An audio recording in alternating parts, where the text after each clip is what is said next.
With so many options, why choose Arizona State University? For me, the only online option was ASU because of the quality. Their faculty was really involved with their students and care about your personal journey. The dedication to my personal development from my professors, that's been extremely valuable to me.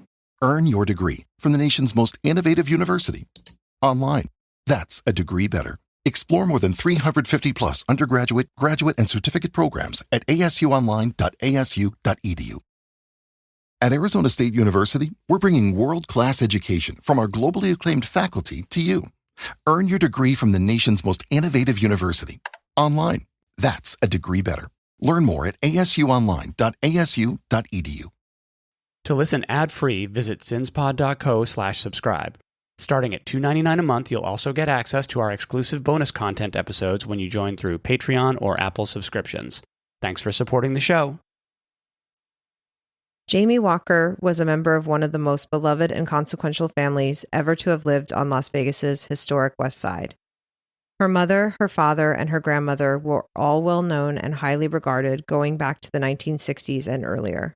On Mother's Day 1981, a day when Jamey planned to spend time with her mom and her grandmother, the unthinkable happened. She disappeared without a trace. Kidnapped. Gone. Her panicked family did what they were told, but they couldn't prevent the unimaginable from happening to her.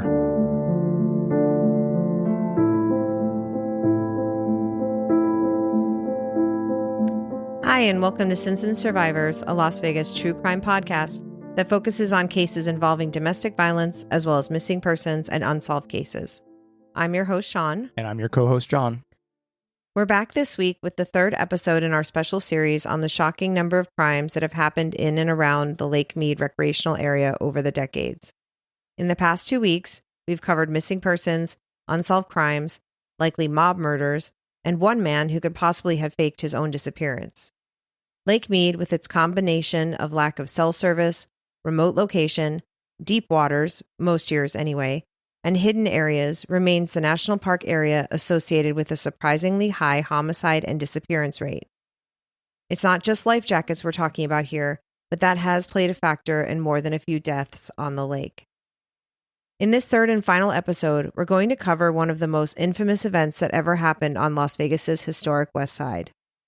In order to give a little context to the story, we're going to talk a little bit about the historic West Side and the people who live there and continue to live there today. There have been books written and documentaries made about the West Side, and it could easily support its own multi-season podcast, but for our purposes, we'll stick to the basics. The historic West Side was formed around 1911, the same year Las Vegas incorporated as a city. It was formed from the McWilliams town site and became known as West Las Vegas, or just the West Side. It grew steadily, but the population increased dramatically in the late 1920s during a resurgence of the Ku Klux Klan here in Nevada and nationally. In 1923, the city of Las Vegas coerced African-American business owners to leave downtown and move to West Las Vegas to make way for population growth and so that they could bring more businesses downtown. They even threatened not to renew their business licenses if they didn't leave, so they had little choice but to move. The West Side at that time was cut off by the Clark Avenue Railroad. The railroad, of course, was the reason that Las Vegas was formed in the first place back in 1904, so they were figuratively and literally on the other side of the tracks now. The real growth on the West Side began in the 1940s because while black entertainers like Nat King Cole and Pearl Bailey were more than welcome to perform on the Strip, because of local regulations they couldn't stay there overnight. All those talented people would finish their shows, then head to the West Side to hang out, eat, and have what must have been epic jam sessions with other performers. Obviously, it was the Strip's loss. In the 1950s, black-owned clubs started opening that offered the same amenities you would find on the Strip. And in 1955, the Moulin Rouge opened. That was the first integrated hotel in the United States. It was featured in Life magazine a month later, but unfortunately it closed within 6 months for a combination of reasons. Strip casinos were desegregated in 1960 after the aptly named 1960 Moulin Rouge Agreement, and that led to less foot traffic and revenue for the growing West Side clubs and businesses. In the 70s and 80s, there was a serious lack of reinvestment in things like infrastructure, which led to high unemployment, poverty, and crime. Historic buildings were destroyed and not replaced, and the construction of the I-15 cut the West Side off further, many think intentionally, from the rest of Las Vegas. just like the railroad did originally. There are efforts to revitalize the area, and there have been, going back to around 2000, including the 100 Plan in 2016. That's the Historic Urban Neighborhood Design Redevelopment Plan. That plan has improved infrastructure, housing, and established museum plans and improved food access. We're hopeful those improvements will continue, and the West Side will continue to get the attention it deserves. Saran Knight-Preddy and her family have been advocates of the West Side and civil rights here in Las Vegas for decades. She and her husband opened a casino which became the People's Choice, which would eventually be run by her son, Jamey Walker. You can't read about the historic West Side without hearing about her family's activism and contributions. Jamey Walker was married to Eleanor Knight, who was another crusader for civil rights. She was a past president of the local chapter of the NAACP, served on local civic boards, and owned her own insurance business.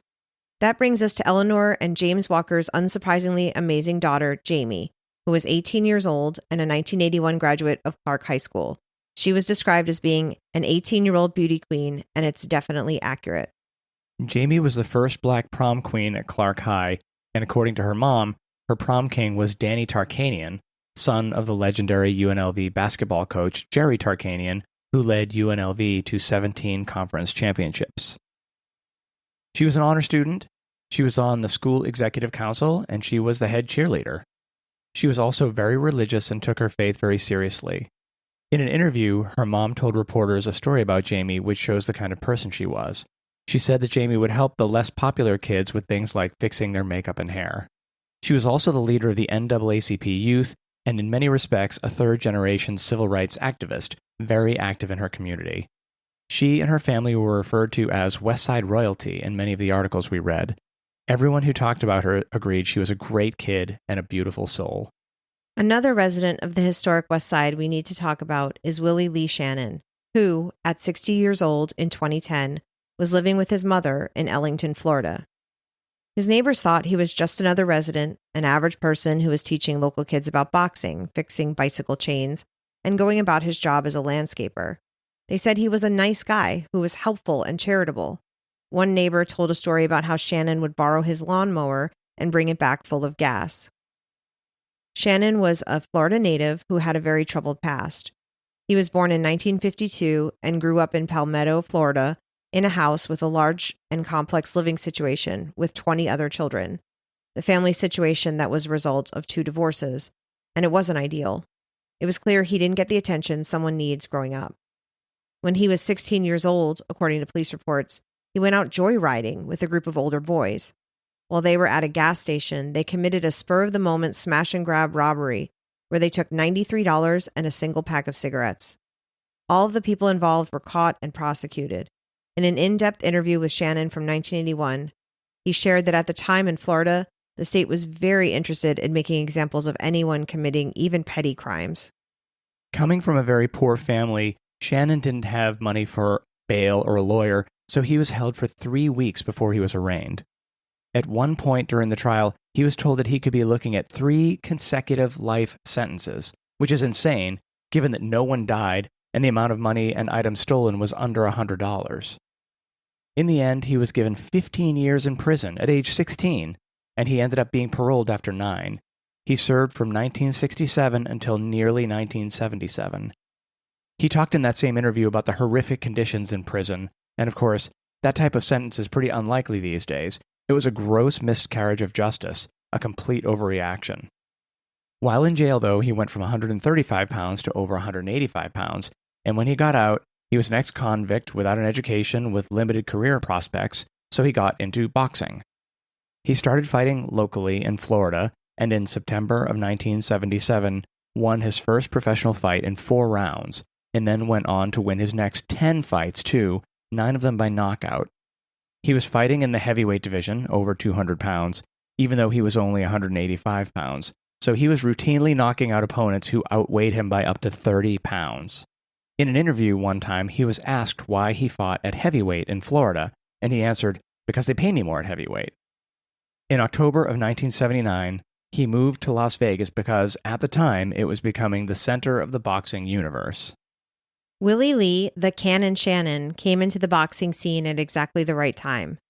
The 1970s and 80s are considered to be the golden age of boxing. The 70s were dominated by larger-than-life fighters. Literally, most of the biggest names then were heavyweights, like Muhammad Ali, Joe Frazier, George Foreman, and Larry Holmes. All of them had huge personalities and fought in giant global events like the 1971 Fight of the Century, the 1974 Rumble in the Jungle, where Ali beat George Foreman, and the 1975 Thrilla in Manila. Then, in the 1980s, we saw the smaller welterweights becoming more popular. People like Sugar Ray Leonard, Roberto Duran, Thomas Hitman Hearns, and Marvin Hagler. These four often faced each other and were some of the biggest and most watched fights in boxing history. At the time, the fights were shown on the three major networks, ABC, NBC, and CBS, and really became part of the culture. People would watch them, then talk about them at work the next day around the water cooler. The fighters were treated like rock stars, larger-than-life celebrities. Prior to the 1970s, the two major boxing centers were New York's Madison Square Garden and Los Angeles. But in the late 70s and 80s, Las Vegas started to become synonymous with boxing events. It was a combination of the lights, the glamour, the high drama, and the spectacle in Las Vegas at that time. The marketing was just crazy, and venues like Caesar's Palace courted promoters like Don King to get them to hold major events outdoors at their pavilion. Of course they wanted that because big fights meant whales, the largest high rollers, who would visit and spend a lot of money during the events. The Nevada Gaming Commission also worked with the promoters, making fights easy to stage, and, of course, with gambling being legal here in Nevada, it was a natural fit. Some of the highest profile fights ever took place here.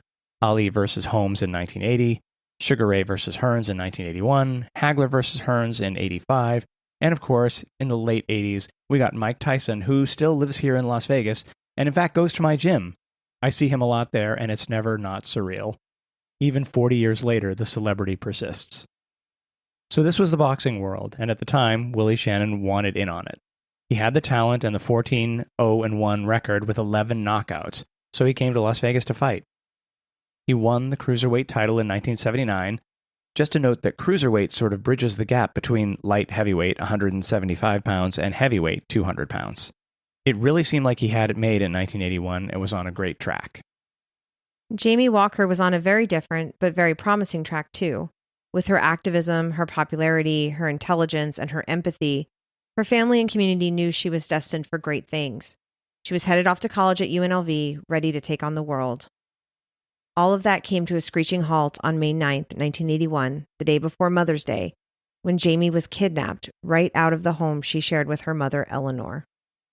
Eleanor and James, her parents, weren't together anymore at the time and were living their own full lives.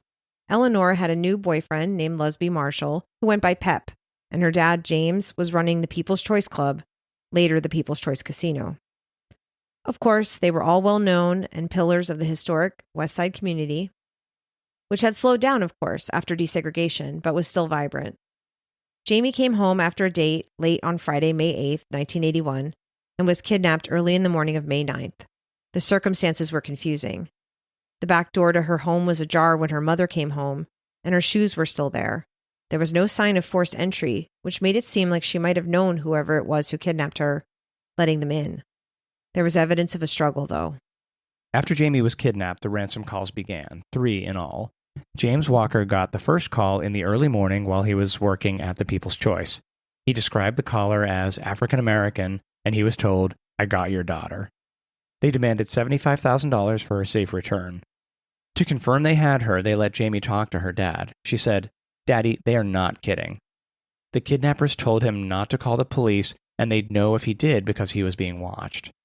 In the second call, he heard the voice of a second kidnapper, also African American.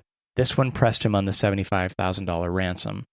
When James told him that it wasn't easy to just get $75,000 cash because the banks are all closed on the weekends, he suggested that maybe he should sell his Mercedes. Some sources we read said that the second caller also suggested that he ask Eleanor's boyfriend Pep for the money. In the third and final call, hours later, he was able to talk to Jamey and confirm she wasn't hurt. This call got a little weird, though.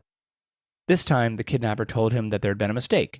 He said that they got the wrong girl and they intended to kidnap Eleanor's boyfriend Pep instead, because he burned someone on a drug deal. After that, the caller promised that Jamey would be released safely the next day. The family followed the instructions and didn't call the police, But Eleanor did call a friend of hers who worked at the DA's office, who did call the police, which prompted them to start looking for her, though they didn't start searching until about 10 hours after they were informed. Almost immediately, they determined that there were likely several people involved, just based on the number of voices James had heard in the ransom calls. The next day, May 10th, in the early morning, 3 U.S. Marine Corps sergeants were on military exercises in the Lake Mead recreational area, about 30 minutes from where the Walkers lived. They discovered the body of a young woman about 47 feet under a bridge over a wash on North Shore Road. They called Las Vegas Metro, telling them they thought she might be around 20 years old. Tragically, it turned out to be Jamey. She'd only been missing less than 30 hours, and it seemed like she'd been thrown off the bridge. Her cause of death was a massive skull fracture on the rocks below. She'd been raped and murdered. There was some speculation that she was trying to escape her kidnappers when she was murdered, but that was never proven. One of the first reporters on the scene was George Knapp. It was his first day on the job with News Channel 8, and the first murder he had ever seen. It stuck with him his whole career, and he's reported on it many times over the years. Given who was involved and the family's high profile, it was huge news. Initially, the police took some criticism that they didn't take any action until 10 hours after they were informed Jamey was missing. And there was some speculation that they delayed because of persistent but absolutely unproven rumors that the Walker family was involved in drug trafficking. In this case, as it turned out, the criticism of Metro wasn't really warranted. They interviewed 55 potential suspects, held dozens of lineups, and ordered polygraph exams. Not only that, but importantly, they preserved evidence from Jamey's sexual assault, and I'm sure you realize by now, if you listen often, that that will be important later. It wasn't only Metro that was investigating, though. Eleanor was as well. She was absolutely relentless, supplying Metro with many of the tips they acted on. She had dozens of pages of single-spaced typed notes with descriptions of people who could potentially be involved. Right at the top of Eleanor's list was, in her words, a boxer that lives nearby named Willie Lee the Cannon Shannon. Eleanor explained that Shannon had met Jamey through Jamey's brother James, who was taking boxing lessons from Shannon, and that when they met, Shannon flirted with Jamey. Keep in mind that in 1981, Shannon was 29 and Jamey was 18. Jamey wasn't having it, though. She didn't like Shannon, and she didn't keep it a secret. The first time Eleanor met Shannon, it was at the People's Choice Club, and she got a weird vibe from him, too. Shannon apparently warned her that it was dangerous for two women to live alone, and he told her that he was always looking out for Jamey because there are a lot of weirdos around.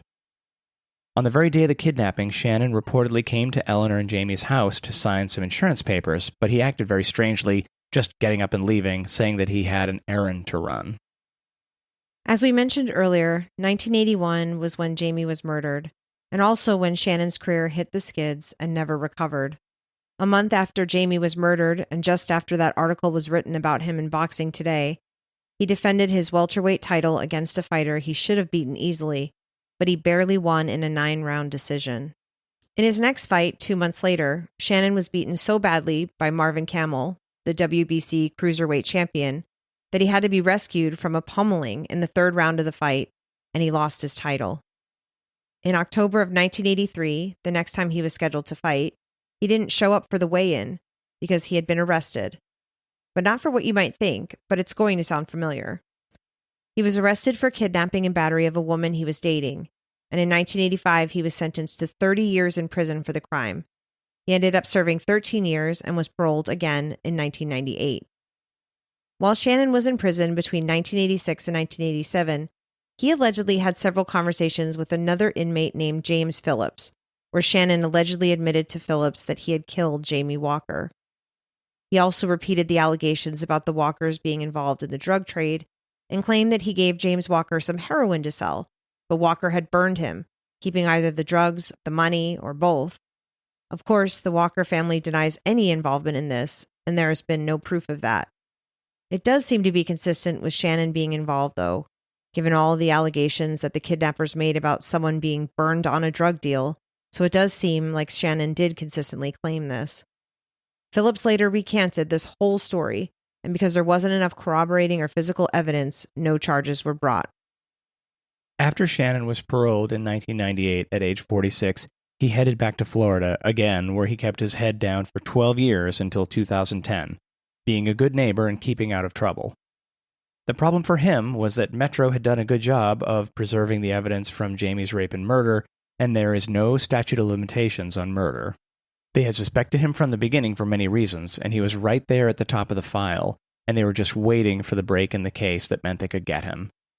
In 2006, the cold case detectives paid Willie Shannon another visit in Florida. Another DNA test had been performed that was a partial match with Shannon, due to degradation and the state of DNA analysis in 2006. The detective said he was uncooperative, which isn't really shocking, and they came away saying he thinks he's gotten away with it. The detectives had seen DNA technology steadily advance, so they knew their time would come. In 2010, they got their big break in the form of a $500,000 grant to revisit cold cases where DNA was available, having them analyzed using the newest cutting-edge DNA analysis technology. Again, they submitted the DNA for analysis and got a much better match. Metro decided that it was time, and they could make the case if they could get a fresh sample to match what was left of the original 1981 evidence. The cold case detectives decided to make the trip to Florida again with the goal of getting a fresh DNA sample from Shannon to help make the case airtight. Initially, though, it did not go well. There was an incident where Shannon's parole officer tipped him off by mistake that the police were going to be trying to get a sample of his DNA, but they did finally succeed in getting it. On November 3, 2010, they got a conclusive match, and on December 7, 2010, Shannon was arrested for the kidnapping, rape, and murder of Jamey Walker while he was on a job site in Palmetto, Florida. He was held in a Manatee County jail while he awaited extradition to Nevada, and finally made it to Nevada State Prison, where he would stay for the next 5 years awaiting trial. The trial itself was surprisingly quick. In January 2016, Shannon was offered an Alford plea, which means he didn't admit to the crime, but he did acknowledge that the prosecution had enough evidence to get a conviction if the trial were to proceed. Another tragic aspect of this case is about Jamey's mom, Eleanor. She was a tireless voice for her daughter right from the beginning, feeding Metro tips and information, working with them, and keeping in touch with the cold case detectives for over 30 years. She wanted so much to see her daughter's murderer brought to justice. She was relieved when Shannon was finally apprehended, but endured 5 years of waiting for justice to be served to him, and sadly, on the very day when Eleanor was to be deposed in the case, she passed away. Shannon's sentencing was on March 10, 2016, before Jamey's friends and family. Dozens of them showed up for Jamey wearing Justice for Jamey t-shirts, showing how beloved she was. Her aunt, her uncle, and her cousin all gave heartbreaking impact statements and said that although they believed it was their Christian duty to forgive Shannon, they were still working on it. Shannon was sentenced to 15 years in prison, but because his plea fell under the law at the time Jamey was murdered, he was eligible for parole almost immediately after the sentencing. He applied for parole in 2017 and was denied, but he was set free just a few months later. He ended up serving only 5 months in jail after being sentenced for Jamey's kidnapping, rape, and murder, only 5 years total. In an interview, Jamey's cousin, Gayla Walker Thornton, talked about the lifelong impact that the murder has had on her and the Walker family. She said that, of course, Mother's Day has always been a hard time for the family after what happened. Currently, Gayla is a school counselor in Las Vegas and has a daughter named Jamey. The Walker family believes, just like Metro Police do, that there are still people out there who were involved with Jamey's murder, and she wants them brought to justice. Tolanda Walker, Jamey's aunt, specifically said that the family believed they know who one or more of the accomplices could be. On the ransom calls, James heard 3 voices, 2 men and a woman. At the scene, they didn't find Shannon's fingerprints. They did find 2 other sets of fingerprints they couldn't identify. This case leads us to wonder if justice was served for Jamey and her family, a young woman who was kidnapped, raped, and murdered, and while one of the perpetrators was eventually caught, he was given only 15 years and served only 5, which might be the shortest sentence for murder in any case we've covered. It's not clear why he was offered an Alford plea, given that the DA had more than enough evidence to get a murder conviction, which would have resulted in a more appropriate sentence, especially given Shannon's previous violent crimes against women. Somehow, this man remains at large in Florida to this day. Jamey is buried here in Las Vegas at the downtown Palm Mortuary. If you have any information regarding the other people responsible for this horrific crime, please reach out to Crime Stoppers at 702-385-5555 where you can remain anonymous, or to the Metro Police Cold Case Division at 702-828-8973, or you can email them at coldcasehomicide@lvmpd.com. We also have a link to Metro's cold case website at cinspod.co/Metro Cold Case. Thanks for listening, and please take a moment to review the podcast if you're enjoying it. It really helps us get these important stories out to a wider audience. We appreciate it, and we remind you that what happens here happens everywhere.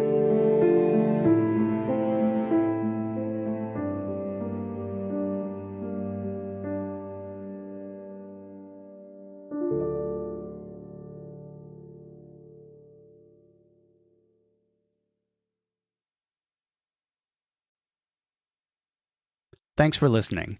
Visit cinspod.co/subscribe for exclusive bonus content and to listen ad-free. Remember to like and follow us on Instagram, Facebook, TikTok, and Threads at Sins and Survivors. If you're enjoying the podcast, please leave us a review on your podcast platform of choice.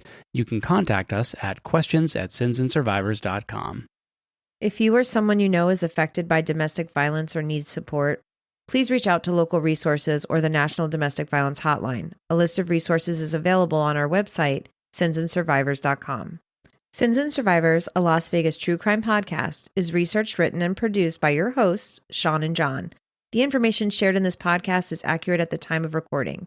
If you have questions, concerns, or corrections, please email us. Links to source material for this episode can be found on our website, sinsandsurvivors.com.